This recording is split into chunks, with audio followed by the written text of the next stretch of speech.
All right.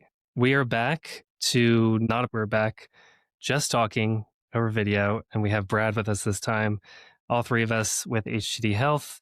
Very excited to be chatting today because it's been a busy week. It's been a busy week in DC. Just this morning, I was preparing for a little talk on how disparate HIEs and health information exchange looks nowadays, and I accidentally stumbled upon a beta website, a new website facade for the ASDP, which is with how much I've been anticipating HTI 5.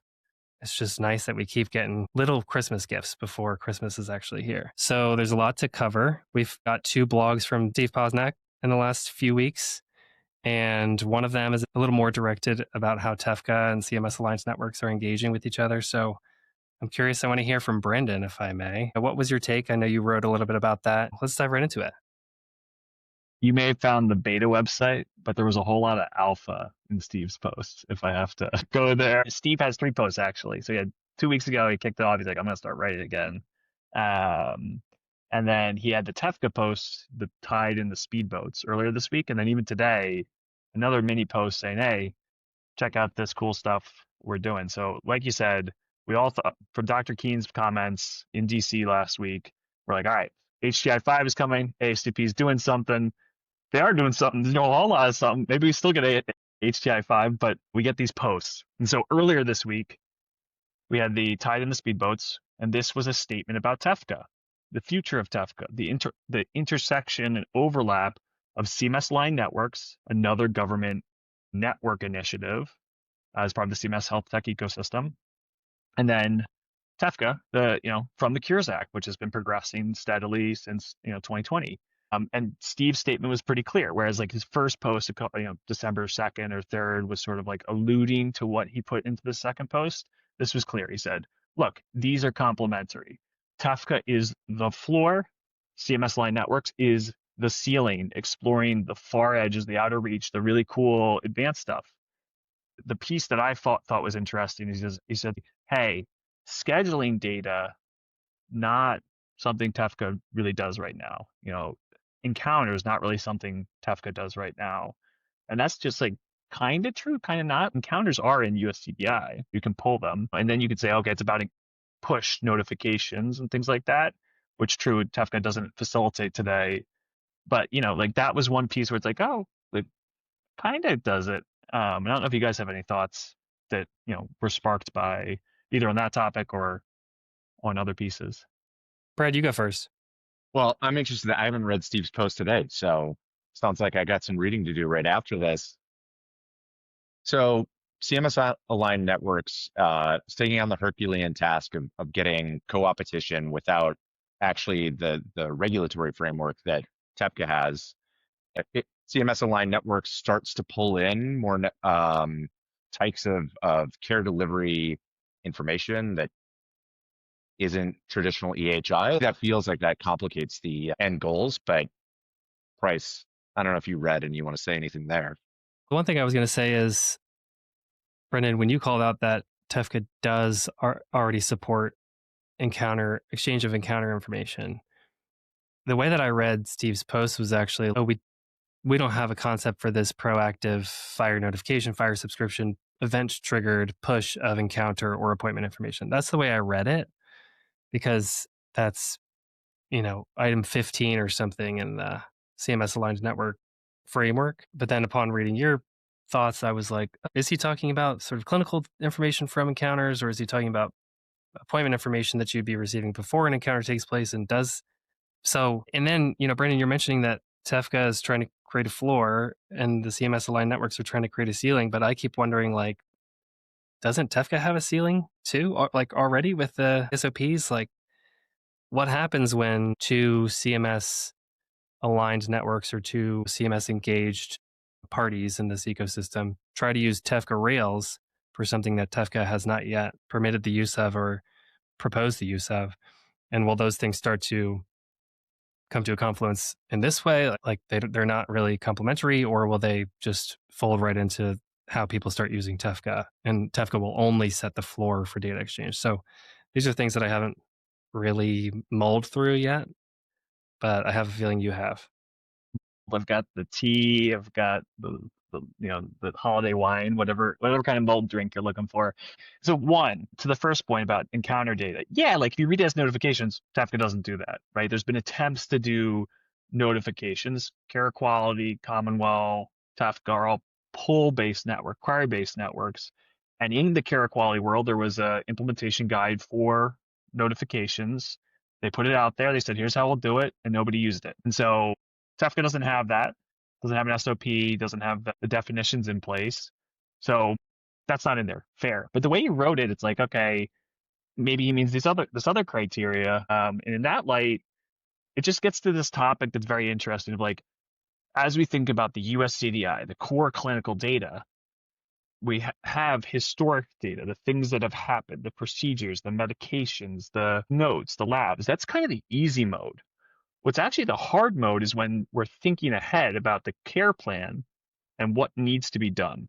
Because unfulfilled needs are market signal. And as you put market signal onto a network, one, they'll use it for care. And understanding the care plan and adjusting it and collaborating on it, that's the cool part of putting it out there. The not nefarious, but like the part that's going to bring more tension is that is market opportunity. That is unrealized revenue that if I can see it, I can say, let me steer towards me. And we've seen that tension boil over before in other networks, right? SureScripts, by having fill data and understanding that there's refills outstanding from pharmacies. Well, if you're a pharmacy and you can know that, you can say, hey, Brendan, come fill it over here for cheaper or faster or whatever.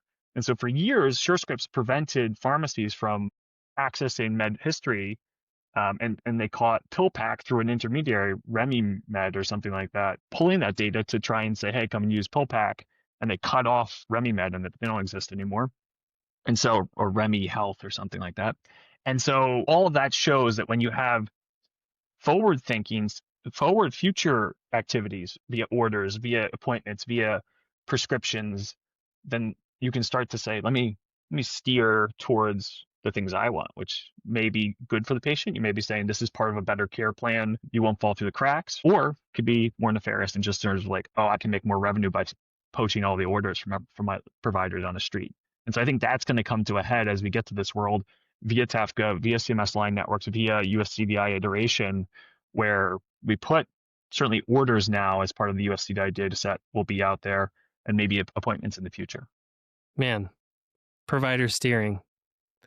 There's a whole. It's good and bad. It's good and bad. It's but good like and that's bad. Back in the day in care quality care world, this was the main fear, right? Like before providers were hooked up for treatment purpose of use, the big discussion was like, oh, Dr. Smith down the street's just going to steal my patients. And that proved not to be true because you can infer lightly via the clinical historic data what needs to occur. But by and large, it was just like, all right, Pryce just got hit by a bus. He's in the ER. We need to get his records. Was the use case. Right. And they're like, wow, how transformative is it there?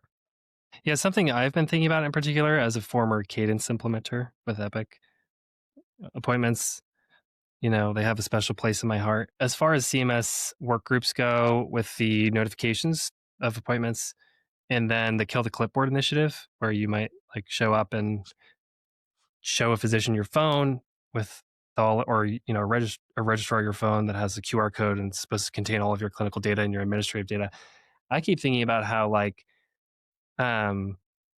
appointments, like SIU notifications, don't have insurance information on them because you really shouldn't be asking a patient about their insurance until they're standing right in front of you. And it's like day of, are you eligible on this insurance? How do we make sure the billing process is smooth? Things like that. And so I'm starting to think appointment data it's not always accurate because it hasn't happened yet. Like it's accurate in the system of record, but what happens when the patient doesn't show up? Like how much noise is there going to be out there?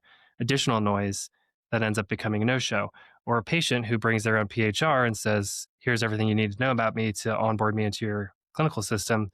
Like, is he or she actually going to be keeping that PHR up to date? Like we're telling them, oh, you'll be able to exchange your clinical data, your administrative data super simply through all of these networks.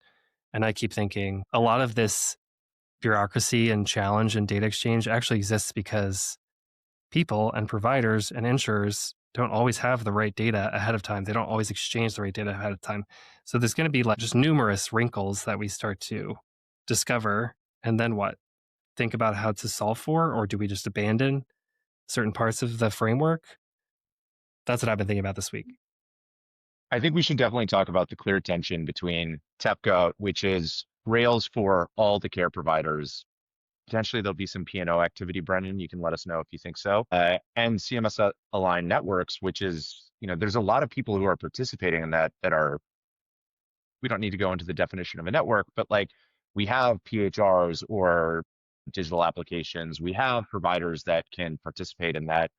And we could talk for an hour about the tension between these two initiatives, speedboats versus raising all tides. I think what I'm most in doubt of is that we can drive co-opetition around a singular vision of what the check-in process is. I have no evidence, like previous examples of this, but I think something that a CMS-aligned network should be doing is requiring that the care delivery platforms expose what their process is, and less agree on what the check-in process has to be for everybody. But to say like it shouldn't take a deep discovery process for somebody to understand what does check-in at cardiology look like at NYU versus at Mount Sinai, or what does check-in look like at cardiology or oncology at Mount Sinai, instead of trying to get a bunch of people who are inherently competing with each other and trying to partner with each other to define shared standards. And I feel like TEFCA is doing that. And what we really need is better discoverability of how does this process actually happen? Totally. I took us straight down the rabbit. Like we were sort of talking about CMS aligned networks and TEFCA in general. How do they complement each other? I took us down one rabbit hole because in a couple of work groups that I've been working in, you go down any given rabbit hole, whether it be the Kill the Clipboard initiative or the appointment and encounter notifications or the payers should have access to this data to close gaps in care. You start to realize they're all so niche and hard to solve for because there's really a lack of trust in between all the parties who are doing these things together. And you realize and that's why TEFCA hasn't accomplished these things yet. It's not because it's hard to encrypt data or it's hard to exchange data. It's because it's hard to convince parties to trust each other with a well thought out, comprehensive operating procedure or set of policies.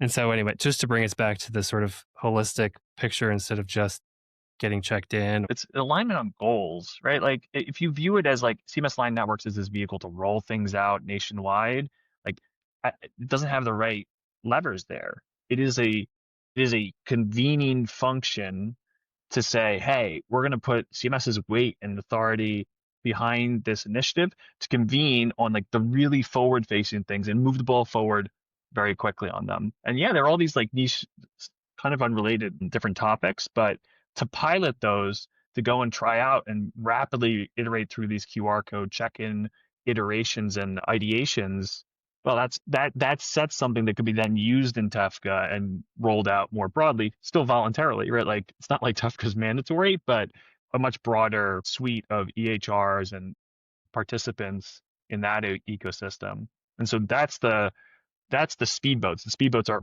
zooming ahead. Some of them are going to crash on the island. Some of them are going to go and find treasure. Wherever you want to take Stephen's metaphor, the tide will follow that slowly but surely, raising all boats. That's what we heard from Steve in that post. One thing I just want to what Brad brought up: will we see payment in operations? Well, we got kind of an answer in another update from ASDP and the RCE this week, in that the date from February of the requirement of operations for quality, for care management, for HEDIS, well, there's this February date where it had to be mandatory response. And since there's very little point-to-point optional operations volume today, everyone's like, well, what's going to happen there? And there's a lot of doubt. It'd be a very big blemish on the authority of the RC of TEFCA to move things forward if they went to a mandatory date and then nobody's doing it. It's a good way to say, actually, our dates are pretty optional. And so I think they looked ahead and they said, hey, this is upcoming.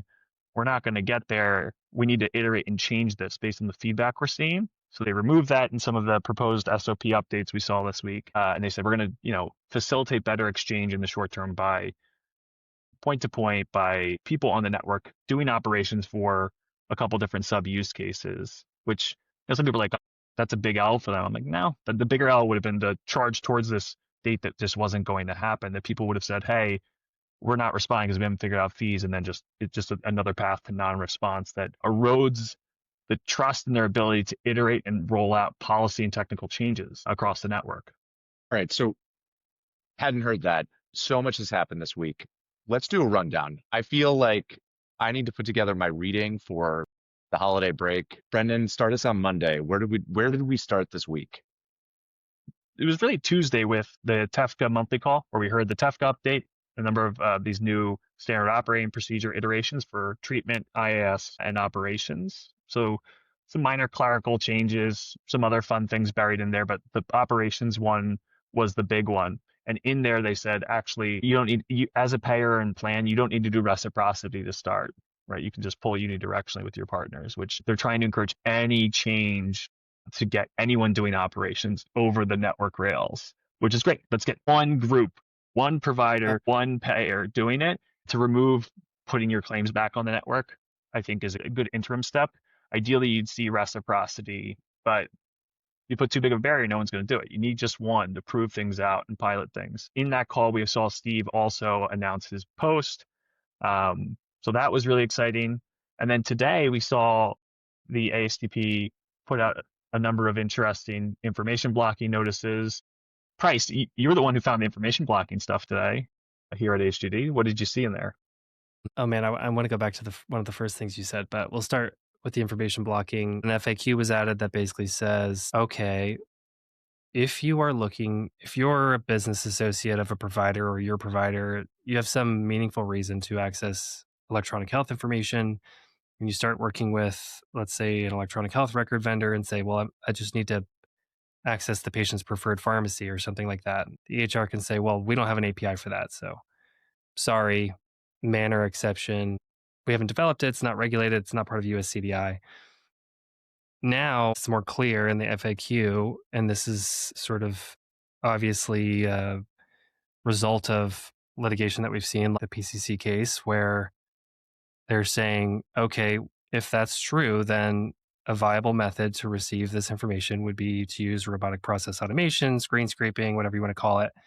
Like, it's okay to not support every possible data exchange under the earth, right? Those permutations are infinite, but you can't complain if somebody actually does want that data and they get it through a manner that you don't like.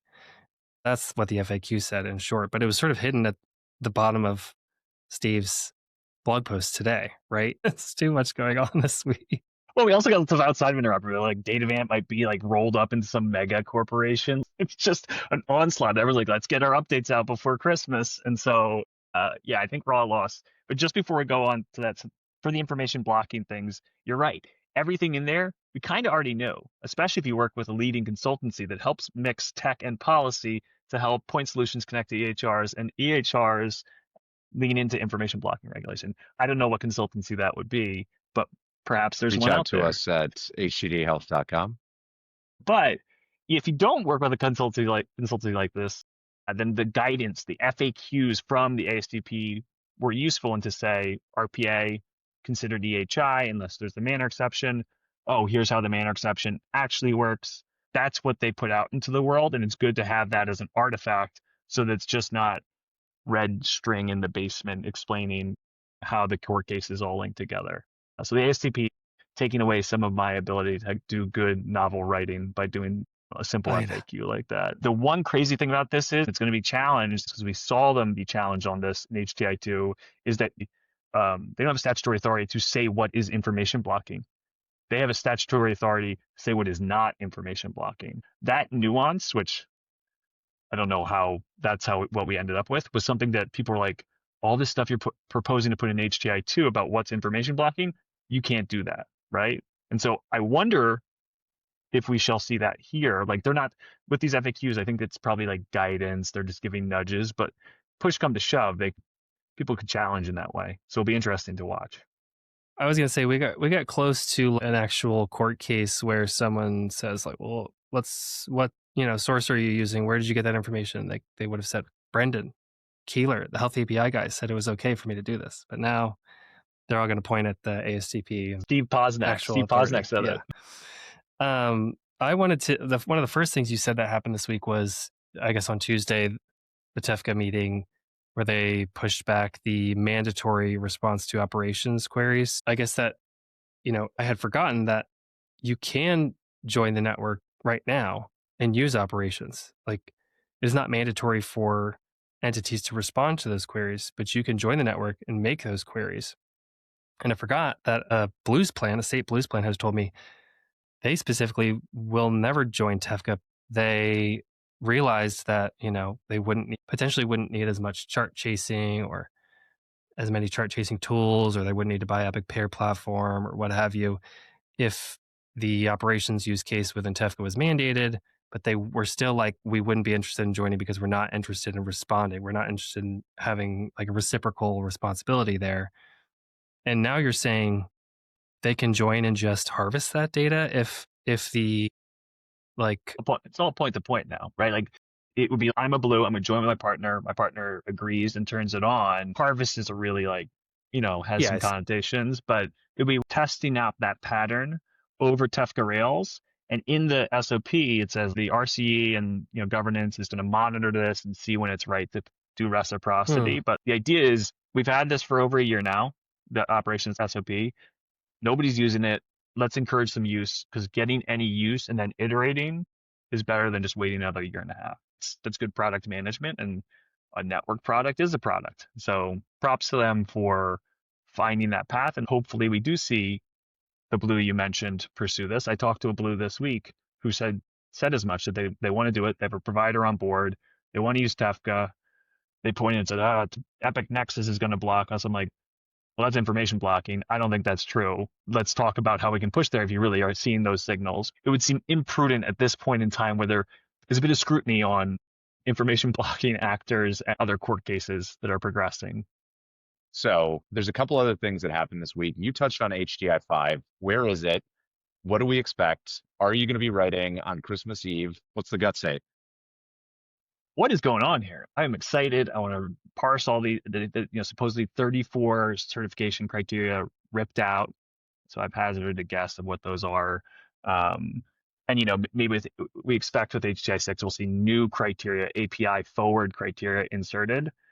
Someone in Health Tech Nerds noted that there's this type of meeting you can call with the OMB to push and sort of lobby and you can see those and see who's listed for those. There's one of those in early December that maybe delayed things. What doesn't make sense timing wise is like, that's early December. Dr. Keen was saying things about it last week, saying it's going to be this week. And now we're a week past that. And so I wonder, something else got gummed up, or maybe it's dropping as we speak. Maybe it's like a 6 p.m. drop today, and we'll have a fun weekend. Like we can largely expect decertification of all these criteria that say you must type down demographics and you must do quality measures with older formats. They're going to gut a lot of the intrinsic capabilities of the HR, and even some of the outward facing things like direct trust or quality measures could be on the chopping block, and then replaced with API native, FHIR native capabilities. The cutting of the stuff within the HR, good riddance.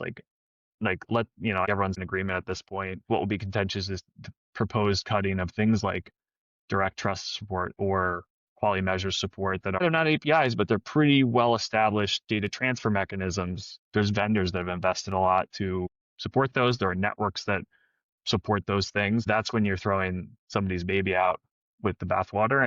That will cause some tension. So we should have a fun comment period. I'm more excited personally for HTI 6, which should have the API revamp, the APIification of the HR certification program, the Health IT certification program. What does that mean and look like? And then what are the remaining criteria? Do we get FHIR subscriptions? A lot of fun that could come out of that. Just one quick follow-up question on that. We see CMS programs really leaning into nationwide networks for tools like Direct Trust for access eligibility, access the reimbursement program. I know government agencies aren't always totally aligned on everything, but do you expect HDI5 to be in line with what we're seeing in the new CMS programs that are being announced? Yeah, I mean, they lightly say you got to do health information exchange, and they maybe use direct trust, or maybe use TEFCA, or like they leave the door open to get it back to the PCP or the PCP or whoever, one way or the other. I would say there's strong alignment across CMS and ASDP, right? CMS is stepping into health technology in a leading way that we haven't seen as much in prior administrations. We saw Alex Muggy from CMS dragging CMS into health technology last admin and in the Trump 1 admin, but with very little regulatory weight, with very little overall buy-in. And now, like under Oz, under Maha, this is a major part of it. CMS Health Tech ecosystem has Trump showing up at it. That's just a change of tone and a change of tenor that there's more gravitas and weight and effort across all of C and helping direct the ASTP. On the ASTP front, like they've said they're working with other agencies. They're working with the DOJ. They're working with FTC because their number one priority is information blocking. And so we see those FAQs. You better believe there's going to be some fun stuff next year in terms of investigations and enforcement. I want to make this practical for someone like myself who didn't even know that you could know something about HTI 6. Now I'm starting to wonder if HTI 10 is going to be like HTI X, like Apple does with their phones or something. HTI Pro one day. Looking at HTI 5, thinking about deregulation, thinking about the enablement of these networks, what overall, what do you see they're trying to practically accomplish in the market? Is it with info blocking, with HTI 5, is it just like, well, if we force all of these health tech developers to be available enough to exchange information through certain mechanisms, and they're not allowed to block the information, then we get organic competition that's better for everyone? Is that the underlying thesis, or what else is there to it? There's a couple principles you see underpinning almost all health tech regulation. One is data portability, right? Consumer access, patient access is a consistent theme since HIPAA, and that we're just continuing to progress down. But you can think of that as data portability. Health tech is very leading in regulation that advances that. There's no other industry that's as far along. But for what Right? for what purpose? And one of the things you mentioned was patient empowerment. Right, that's portability. So then the two is co-opetition, right? Is a thriving ecosystem of tools for providers to choose from is a government priority with the influence that the innovation sector has on this administration. The A16Z and Palantir types that have a strong influence on this administration compared to prior ones. That is a big pressure that underpins sort of the information blocking push, that underpins the APIization of the program, is to allow for provider choice. So I can choose the EHR bundle, or I can choose a competitor who has equal access to the capabilities that the EHR does to compete fairly in the market. The EHR bundle will always have a ton of weight. The bundle is as a software package very compelling, but if you don't have a path to compete equally in terms of integrative capabilities, then you must always choose the vertically integrated option. That's just not what this administration wants to cultivate in the ecosystem. So that's two. And the last, but like underappreciated, is reduction of switching costs, right? The EHI export capability and the bulk export capability are both kind of geared towards how do we reduce switching costs between systems of record so that there can be more mobility and portability at a population level, so that I can switch from Epic to Cerner, or I can switch from Athena to ECW. Because right now, any system of record, the bigger the institution, the switching costs don't go up linearly, they go up exponentially. You can only reduce that by capabilities that allow you to mass export, and then it's just on a capability set and price point to switch over to something new. Cultivating that is another angle. And each of those requires different policy levers, different changes that sometimes have tensions between one another. I'm taking this from you, Brendan, but I've been hearing you sort of preach about, as data is more mobile, as it's more liquid between systems, access to that data becomes a little bit more like a commodity. And then the question is, how are you as a software system or a system of record or a network or whatever adding value on top of that? We don't want the fact that one EHR software or one provider has access to tons of data to be their competitive advantage if somebody else with the same access to that data could be saving more lives, reducing costs, engaging patients better. So it is interesting to see this commoditization of the data exchange. And we're obviously very far from being able to just turn on a faucet and start receiving clinical data. But the closer we get, the more it's like, okay, well, then EHRs will have to differentiate on how usable they are, how much insight they provide, how healthy the patients become, and therefore how incentivized the providers are to care for them.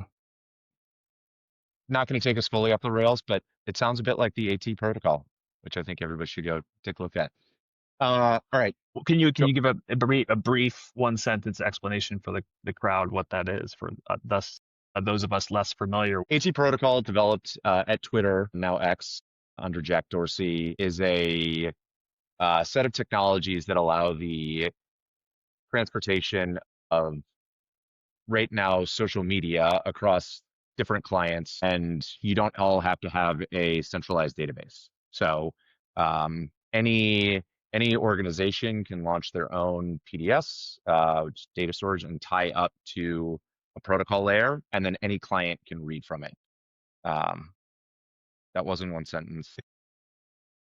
I wrote about lexicons, which is an AT protocol idea. And so anybody who wants to add a type of information or display a type of information has to publish a lexicon. So just to give you an example, if Blue Sky started only featuring text-based posts, if they wanted to introduce videos or different types of media, they would need to publish a lexicon explaining how am I going to store this data and represent it back to you. Other servers don't necessarily have to adopt that. They can still pull down the text-based posts and show them, but they wouldn't know how to interpret the video files, and so they would ignore them. With the challenge to the community is like, well, if you build an experience where a lot of people want to consume video, that is going to drive other servers to adopt that lexicon to start supporting video if they want to compete in that space. And so instead of the protocol saying, here is everything you must support, it is saying, here's how you read and write data. And otherwise, like anybody can publish a lexicon.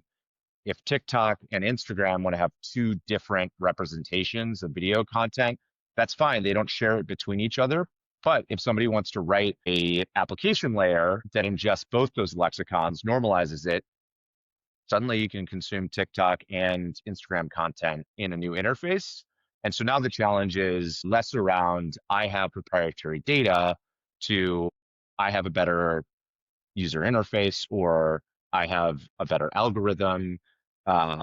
So it is the introduction of information blocking laws is opening us up to say it's no longer about siloing data. It is about a superior experience, whether that's for the clinician, the health system in general, or the patient. Two thoughts. One is Instagram and TikTok in one feed sounds like my hell in terms of just infinite time suck. Two, it's not unlike like the well-known smart configs and capability statements that FireServe's exposed that say here are the things you can do. A little bit broader here in terms of data sets, payload types, operations, it sounds like, but not totally different. And you can imagine in a trust network having actual capability statements and well-known smart configs that are accurate, which is a big problem across Fire servers. I see some parallel threads. The parallel thread that I'm seeing is, and I think some comedian said this in an Instagram reel that I probably regrettably watched a long time ago, but like back in the day, if you wanted more power, you would take control of more and more land, right? You would sort of colonize more and more land or resources. And nowadays, it's a little bit like these mega corporations have to sort of colonize your attention and your time. That's how they're monetizing everything. It's interesting to see patterns that are saying, well, let's make the valuable asset here the data exchange, whether it's because I post a tweet and Brendan likes to read it, or I call for a car and Brad wants to drive me somewhere to make money. If we start seeing more and more of these things become standardized and commoditized, the data, the actual request or the supply of this information, if everyone's allowed to have access to it, then everyone has to have a different way to make it valuable. Like Brad was saying, is it better for me?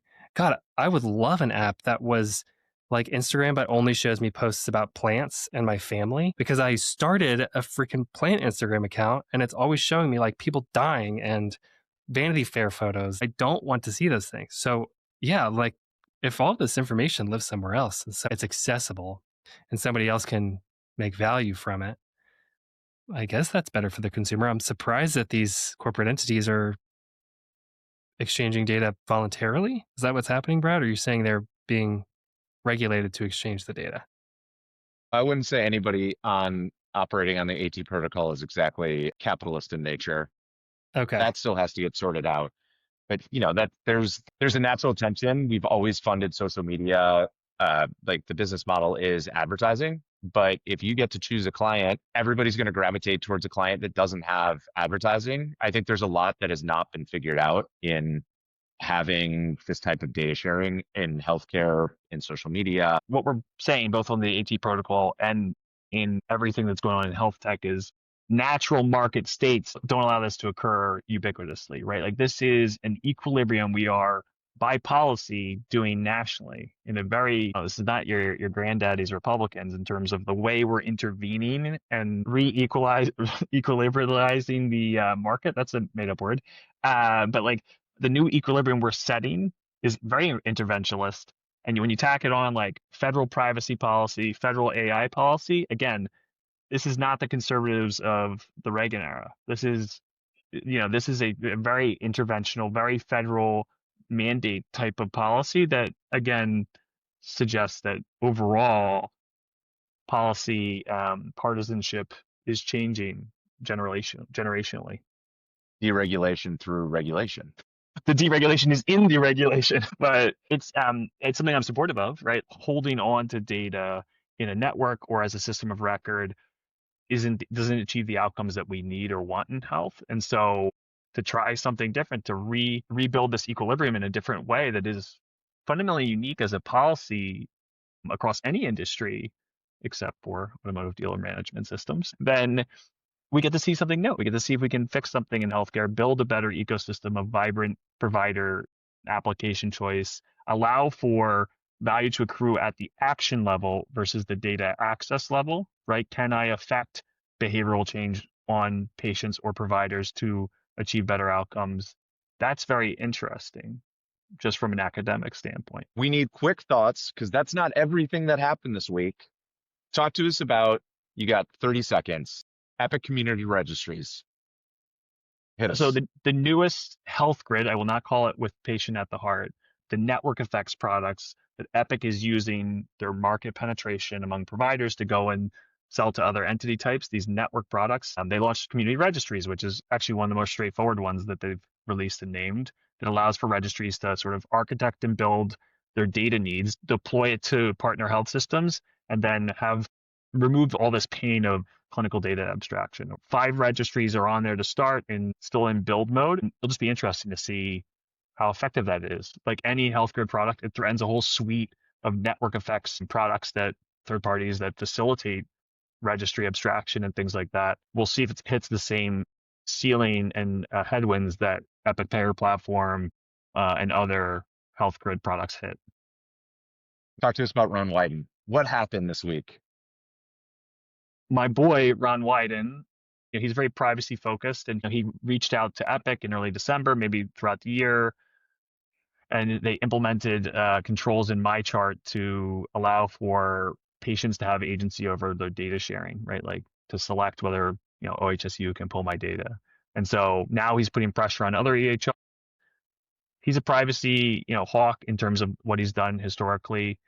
So it could just be that. I think there's other motivations that you can check out the blog and read more about in terms of, does it actually play into reproductive health care and some of the data privacy things there? Does it it was Epic pushing him to push them. Like there's, tinfoil hat on for that one. There's a lot of like tea leaves to read and read between the line. So I'll try and catch him next time he's in Portland and on DC and see what we see when we're out there skiing on Mount Hood. And then last thing, heading into the holidays, you get one surprise. What is it? What do you want it to be? I'll say I hate defining workflows based on HL7 feeds because I really struggle to read that documentation. Keep my fingers crossed for some fire subscriptions surprise. How about you, Pryce? Low hanging fruit here, but would love to see HTI 5. I think every time something like that comes out from the ASDP, it takes a long time for me to understand it, but I just eat it up. That sounds like you're trying to avoid your in-laws this holiday. Don't tell them that. I'll take a information blocking enforcement action for 500. With that, thank you, everyone. That's the end of our Not a Podcast. We'll see you sometime after the holidays.